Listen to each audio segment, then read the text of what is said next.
In case you thought pilots could just hop in a plane and start flying wherever they wanted to, think again. There are certain regions around the world that are either too dangerous to fly over, while other ones are just too secret. Whether it's home to a former president or the happiest place on Earth, here are places you're not allowed to fly over.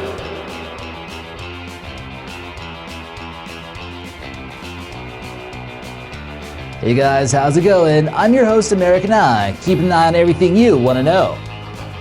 But first, a quick shout out goes to Wool Candish from Scotland for showing some love in the comment section. Be sure to leave us a comment for your chance to get featured. Number 12, National Nevada Security Site. You're not allowed to come here, and you're definitely not allowed to fly over this place. Pilots will be given a strict and stern warning to get out of this airspace or risk being shot down by a fighter jet. It doesn't matter at what altitude, no one's allowed to fly here except apparently Russia, who got a sneak peek of Area 51. How could they allow Russia to come here but not even tell Americans about what's going on? In April of 2019, Americans allowed a Russian Tu-154M aircraft to fly over Area 51 and 10 other U.S. military sites to gather information about military forces and activities. This was done as a part of an agreement that we can fly over their territory as well. But in any case, no commercial jet will ever get the chance to see this place from above.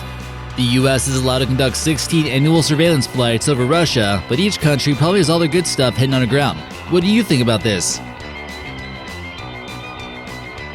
Number 11, Mount Vernon. That famous guy on the $1 bill definitely doesn't want you to fly over his old home and some historical monuments in the US. We're not sure what our founding fathers would have thought of our country today if they could see it, but they definitely wouldn't have seen any airplanes. The wooded mansion built for George Washington between 1758 and 1778 has seen many tourists, and many years have gone by since its construction. In order to reduce some of the damage that's already been done, they established a no-fly zone in order to reduce the amount of vibration created by overhead aircraft. Number 10, Camp David.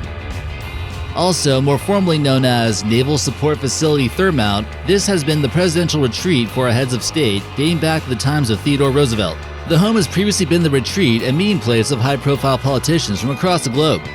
Famous people who've been hosted at this camp include Vladimir Putin, Tony Blair, Yasser Arafat, and Margaret Thatcher, to name a few. Also, due to the sensitive nature of what goes on here, an air restriction has been placed which keeps all aircraft above at least 5,000 feet altitude. This is, of course, unless you have authorization. Located about 62 miles away from Washington, D.C., it seems like a good place for our president to get some rest and relaxation. On July 2nd and on July 10th, 2011, an F-15 actually intercepted a few small two-seat passenger planes during a bizarre week for Camp David security.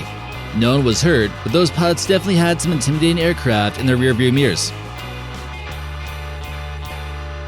Number 9, Disneyland and World.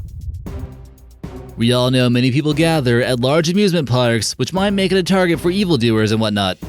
With tens of millions of people each year visiting Disney-themed amusement parks, one bad aircraft accident could mean really bad for business. It definitely would not be the happiest place on Earth anymore if a few planes flew into the Matterhorn or the Magical Castle. After the incidents of September in 2001, no-fly zones were granted to the Disney parks in Orlando, Florida and Anaheim, California. Some people who want to actually protest Disney by flying a banner over the park won't be able to because of these air restrictions, which some people think is the actual reason why it's banned. Number 8, the Bush Compound.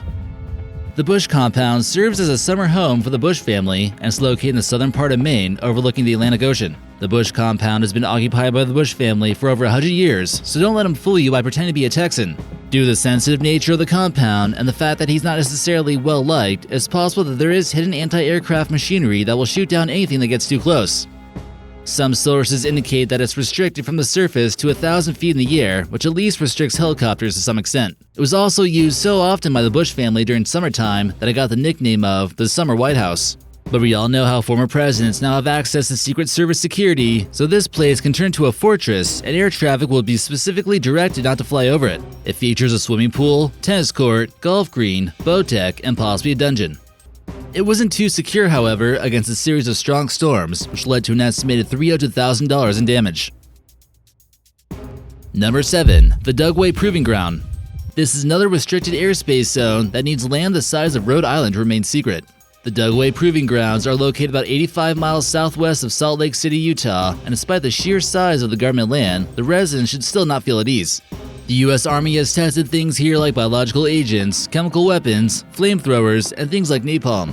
The Proving Ground also went into panic mode when they announced that an extremely dangerous vial of nerve agent gas known as VX went missing. The lethal dose of this stuff is only 10 milligrams. A mere exposure to it has horrible side effects. The government conducted a series of 328 open-air biological weapons tests, experimenting with things such as anthrax, the Black Plague, and Q fever. Despite the government claiming that the land isn't contaminated, they've closed off 1,421 square miles from the public. Pine Gap, Australia. Australia's secret spy base is located in the middle of the outback and has stayed out of the public eyes for quite some time. It's a lot like Australia's version of Area 51, which means that you won't be flying over it anytime soon. It turns out that this base is actually an important intelligence gathering location operated by the US and Australia in a joint effort to track down terrorists and track nuclear threats from places like North Korea. It's been in operation since the 1970s and it's called the Joint Defense Facility. As you can tell from the sign, you're not allowed to come here. Much of what goes on here is still shrouded in secrecy, and what we know of is only the tip of the iceberg. Number 5. Iraq. Sorry Americans, you won't be flying to Iraq anytime soon. It really did seem like they had some cool stuff over at the Baghdad Museum from ancient Mesopotamia. This just seems to be a country that the US has had a bad relationship with within the past couple of decades. Iraq officially banned Americans from coming here as a part of a reciprocal travel ban. Also, if you live in most parts of the world, you probably won't be able to fly here. You ban us, we ban you kind of deal. Number 4. Siberian Diamond Mine. Also known as the Murny Mine, the USSR began searching for ways to make themselves more of an economically stable and independent union. In 1955, the Soviets discovered large diamond deposits at this site in the faraway lands of Siberia. Many people got to work very quickly in order to help bring wealth to the Union. After about 20 years of operations, they finally decided to close down. At one point in time, this mine produced 10 million carats of diamonds each year and reached a max depth of 524 meters or about 1,700 feet. This makes it the second largest excavated hole. The mine is so deep that airspace is closed over the hole due to helicopter crashes caused by the downward flow of air. The construction of the frigid conditions of Siberia must have been grueling and downright cruel. Sources also state that the machinery at this mine had to be covered at night or it would freeze. Number 3. The Donetsk region. It's not just airspace that's restricted in this eastern region of the Ukraine. If you thought your curfew was bad, try living in the Donetsk region in the Ukraine, where strict curfew is enforced each night at 11 o'clock. You must be in bed at 11 p.m. Why is this, you might ask?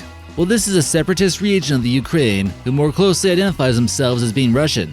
They're currently in conflict with the Ukrainian government. Passenger planes have been shot down over this region, including Malaysia Airlines Flight 17. They don't want any more civilian casualties, so they strictly enforce a curfew to keep them safe at night, and also a no-fly zone. Number 2. The Pantex nuclear facility.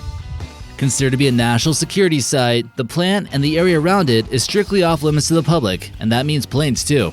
Located on the panhandle of Texas, it's here where a large stockpile of nuclear weapons is being kept, and where they're being built as well. The site takes up about 16,000 acres of land, and a lot of stuff that goes on here remains top secret. The Pantex plant was originally built in order to construct conventional weaponry for the United States Air Force. The area remained vacant for a while until the Atomic Energy Commission requested for more land to be used as a nuclear weapons production facility. The site has been home to many protests, and even workers here have been known to get up and leave if someone pays them enough to. In any case though, the best way to look at it from above is to pretend you're in an airplane and check it out from Google Maps, where it's currently uncensored.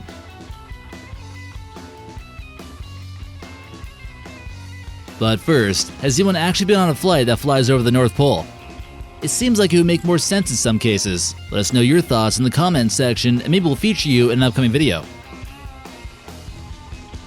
And number 1, Boundary Waters Canoe Area Wilderness. Located in the area between Canada and the United States, this isn't a secret military base or a place with a lot of people, but actually a wilderness in Minnesota. Have you ever gone to a national park before and just really got annoyed by airplanes? Well, you won't have to worry about it here. President Harry Truman established a no-fly zone over the area in 1948, which might make it a little bit difficult for flights in Minnesota heading north of the border. The natural beauty, however, is undeniable. With roughly 1,200 lakes, they might as well keep it airplane-free.